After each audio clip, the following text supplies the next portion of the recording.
ിരിക്കുന്നത് അതിനു വേണ്ടിയിട്ടാണ്. അവിടെ GPAയും PPAയും ഒക്കെ നിയമിച്ചിരിക്കുന്നത് ഇതിനു വേണ്ടിയിട്ട് മാത്രമാണ്. അവിടെ പോകാതെ എന്തെങ്കിലും രാത്രി ഉത്തരവിട്ടു, അത് അങ്ങനെ ചെയ്തു ഇങ്ങനെ ചെയ്തു, നമ്മുടെ ആമസോൺ പോലെയാണ്, ഫ്ലിപ്കാർട്ട് പോലെയാണ് എന്നൊക്കെ പറഞ്ഞിട്ടുള്ള കാര്യങ്ങളൊക്കെ പറഞ്ഞിട്ട് വെറുതെ സമയം കളയുന്ന ഒരു സംഭവമാണ് നമ്മുടെ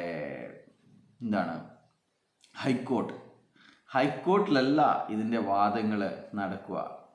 ഇത് നിങ്ങളുടെ ഈ 11 ദിവസത്തെ വിധിയിലടക്കം പറഞ്ഞിട്ടുണ്ട്. അവിടെ സെഷൻ കോർട്ടിൽ ഇതിൻ്റെ മെറിറ്റിൻ്റെ അടിസ്ഥാനത്തിൽ പരിഹാരം കാണൂ എന്ന് പറഞ്ഞിട്ട് തിരിച്ചയച്ചിരിക്കുകയാണ് വീണ്ടും. എന്നിട്ടും ഇവർ പറയുന്നു സെഷൻ കോർട്ടിലല്ല നമ്മുടെ വാദങ്ങൾ നടക്കുന്നത്, നമ്മുടെ പ്രധാനപ്പെട്ടത് ഹൈക്കോർട്ടിലാണ് എന്നിവർ പറയുകയാണ്.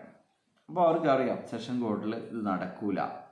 സെഷൻ കോർട്ടിൽ പണ്ടത്തെ കാര്യങ്ങൾ തന്നെയാണ്, പണ്ടത്തെ റിപ്പോർട്ട് തന്നെയാണ്. പോലീസിൻ്റെ റിപ്പോർട്ടിൽ വ്യക്തമായിട്ട് പറയുന്നുണ്ട് ഇവർക്ക് യാതൊരുവിധ ബിസിനസ്